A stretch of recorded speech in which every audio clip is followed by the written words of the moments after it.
Praise the lord. పునరుద్ధానుడైన యేసుక్రీస్తు నామంలో మీ అందరికీ నా హృదయపూర్వకమైన వందనాలు. బాగున్నారా?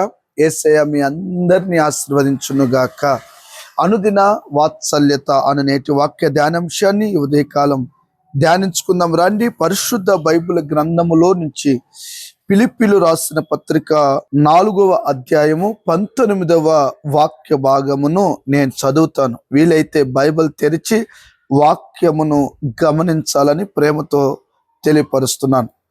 కాగా దేవుడు తన ఐశ్వర్యము చొప్పున క్రీస్తు యేసునందు మహిమలో మీ ప్రతి అవసరమును తీర్చును. యేసయ్యకి యుగ యుగములు మహిమ కలుగును గాక.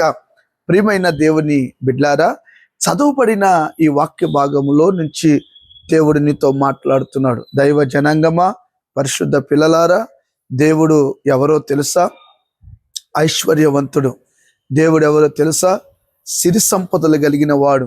దేవుడు ఎవరో తెలుసా? ప్రభావం కలిగిన దేవుడు. ఆయన ఎవరో తెలుసా? నోటి మాటతో భూమికి పునాది వేసిన వాడు. ఆయన ఎవరో తెలుసా? ఉన్నది లేనట్లుగా, లేనిది ఉన్నట్లుగా చేయగలిగిన వాడు. ప్రియమైన దేవుని బిడ్లారా, నేను ప్రకటిస్తున్న యేసుక్రీస్తు ప్రభులు వారు ఎవరో తెలుసా అండి? ఆయన సర్వశక్తి కలిగిన దేవుడై ఉన్నాడు.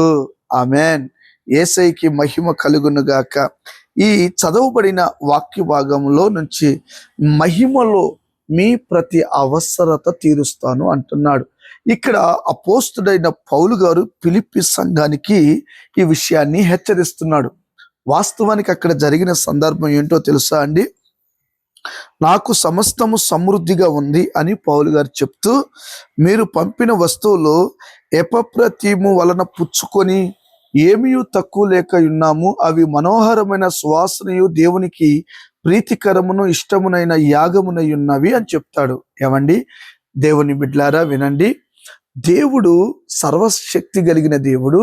ఆయనకి సమస్తము సమకూడి ఉన్నాయి. ఆయనకి ఏవి తక్కువ లేదు. తన పిల్లలను ఆశీర్వదించాలని దేవుడు కోరుకుంటాడు. ఈ రోజున నువ్వు ఏ ఏ విషయాల్లో కొరత కలిగి ఉన్నావు, ఏ విషయాల్లో లేమిని అనుభవిస్తున్నావు?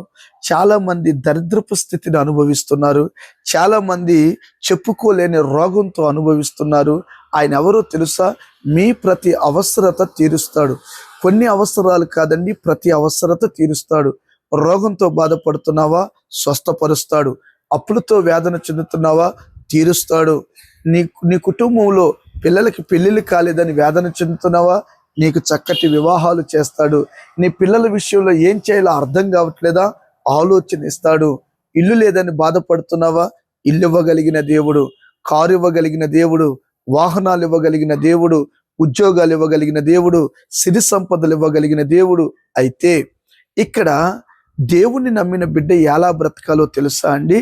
ఎలా బ్రతకాలో తెలుసా?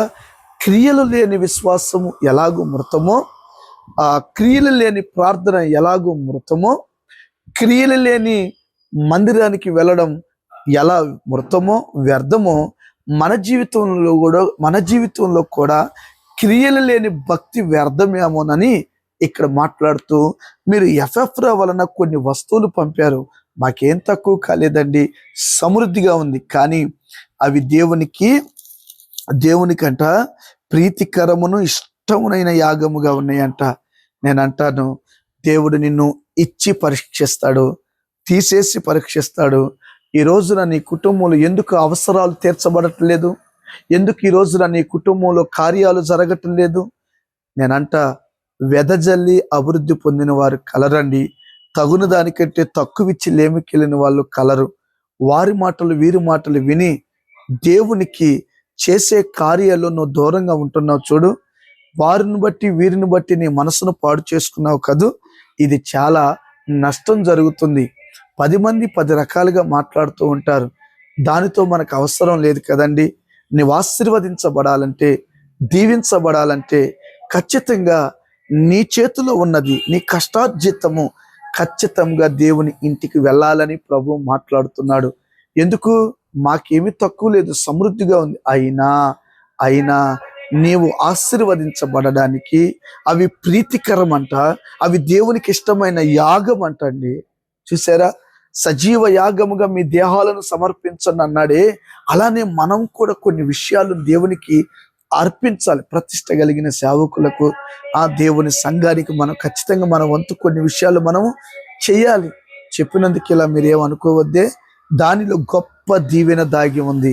యేసయ్యకి మహిమ కలుగును గాక. ప్రియమైన దేవుని బిడ్లారా, దేవుడు మహిమలో మీ ప్రతి అవసరత తీరుస్తాను అన్నాడు. ఇంతకీ దేవుడు నీ ప్రతి అవసరత తీర్చాలంటే నువ్వేం చేయాలో తెలుసా అండి? కీర్తన గ్రంథంలో ఒక మాట ఉంటుందండి. 34వ సంకీర్తన 10వ వాక్య భాగంలో ఇలాగూ రాయబడి ఉంది. సింహపు పిల్లలు లేమి గలవై ఆకలి గొనినను యెహోవాను ఆశ్రయించిన వారికి ఏ మేలును కొదువై ఉండదు. దేవుని బిడ్లారా, విన్నారు కదూ? యెహోవాను ఆశ్రయించిన వారికి ఏ మేలు కొదువై ఉండదంట. నేనంట, మహిమలో ప్రతి అవసరత తీర్చబడాలంటే, నీ వ్యాపారంలో, ఉద్యోగంలో, కుటుంబంలో, ప్రతి పరిస్థితిలో ప్రతి అవసరత తీర్చబడాలనంటే నువ్వెవరిని ఆశ్రయించాలో తెలుసా? రాజకీయ నాయకులను ఆశ్రయించకూడదు, బలం కలిగిన వారిని ఆశ్రయించకూడదు, డబ్బు కలిగిన వారిని ఆశ్రయించకూడదు, పేరు ప్రఖ్యాతులు కలిగిన వారిని ఆశ్రయించకూడదు. కానీ నేను ప్రకటిస్తున్న యేసు ప్రభుల వారిని నువ్వు ఆశ్రయించగలిగితే నిశ్చయముగా ఖచ్చితంగా నా దేవుడు మీ ప్రతి అవసరత మహిమలో తీర్చునుగాక, మహిమలో తీర్చునుగాక. ఎందుకు మహిమలో ప్రభు తీరుస్తాడని చెప్తున్నానంటే, ఏమండి, ఇశ్రాయేలీయుల ప్రజలు అరణ్యములో మేఘం కింద నడిచారంట, అరణ్యములో అగ్ని స్తంభం కింద నడిచారంట, అరణ్యములో ఒక బండని చీల్చి 6 లక్షల మంది దాహాన్ని తీర్చిన దేవుడు ఈ ఉదయకాలం నీతోనే మాట్లాడుతున్నాడు. దైవ జనాంగమా, కుటుంబ సభ్యులారా, మీ పిల్లలతోనే ప్రభు మాట్లాడుతున్నాడు. మా అవసరాలు ఎందుకు తీర్చబడట్లేదు? మా కన్నీళ్లు ఎందుకు దేవుడు తోడ్చట్లేదు? ఎందుకు మా అప్పులు, వేదన, దుఃఖం, రోగాలు, శ్రమలు చెప్పుకోలేని వాటితో నలిగిపోతున్నావు? ఇక బ్రతుకు మీద విరక్తి చెంది మరణమే శరణం అనుకుంటున్నావు కదూ?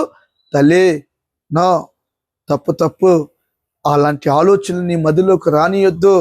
ఆశ్రయించిన నీవు, దేవుడి మీద ఆధారపడిన నీవు, దేవుని సన్నిధిలో ఎదురు చూస్తూ బ్రతుకు, నిరీక్షణతో కనిపెట్టు.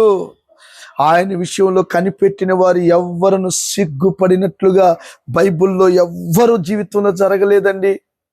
ఏమండి, చదువు లేని మా బ్రతుకుల్లోనే దేవుడు ఒక సేవకుడిగా నిలుపుకొని పిలిచి 4 మాటలు మీలాంటి వారికి అందించడానికి కృపనిచ్చాడంటే మాలో ఏ శక్తి సామర్థ్యం ఉందండి? కేవలం ఉచితమైన కృప. నేనంట, నువ్వు ఏ స్థితిలో ఉన్నా, ఏ పరిస్థితుల్లో ఉన్నా, చెప్పుకోలేని వాటితో నువ్వు విలవిలలాడిపోతూ గుండె తల్లడిల్లే పరిస్థితుల్లో నీ ఉన్నా భయపడాల్సిన అవసరం లేదు. ఆయన్ని ఆశ్రయించు. ఖచ్చితంగా ఆశ్రయించిన నీవు క్రియారూపకంగా దేవునికి ఇష్టమైనవి చేయి. నిశ్చయముగా నా దేవుడు నీ ప్రతి అవసరత మహిమలో తీర్చునుగాక. ఇశ్రాయేలీల అవసరత తీర్చిన వాడు, 40 సంవత్సరాలు ఆహారాన్ని పోషించి ఆకలిని తీర్చిన వాడు మీ ప్రతి అవసరత కూడా తీర్చి బలమిచ్చి నడిపించును గాక. ఆమెన్. తలలు వంచండి. చిన్న ప్రార్థన. ప్రేమ కలిగిన మహాపరిశుద్ధుడైన తండ్రి, మీరెంతైనా నమ్మదగిన దేవుడుగా ఉన్నారు ప్రభా. ఈ ప్రజలు అవసరాలు తీర్చండి, అక్కర్లు తీర్చండి, నీ రాకడకు సిద్ధపరచండి. క్రియారూపకంగా కార్యాలు చేయనట్లుగా హృదయాలను ప్రేరేపించమని యేసయ్య శక్తి కలిగిన నామాన్ని అడిగి పొంది నాము తండ్రి. Amen, amen. ప్రియమైన దేవుని బిడ్లారా, మీ పర్సనల్ వ్యక్తిగతంగా ఏవైనా సమస్యలు ఉంటే మా ఛానల్లో ఫోన్ నెంబర్ ఉంటుంది, దయచేసి ఫోన్ చేయండి. చెప్పుకోలేనివైతే లేదండి పర్వాలేదు అనుకుంటే కామెంట్ రూపంలో తెలియపరచండి, మేము ప్రార్థన చేస్తాం. ప్రభు మిమ్మల్ని దీవించునుగాక. అనేకులకు షేర్ చేయండి. Thank you. God bless you.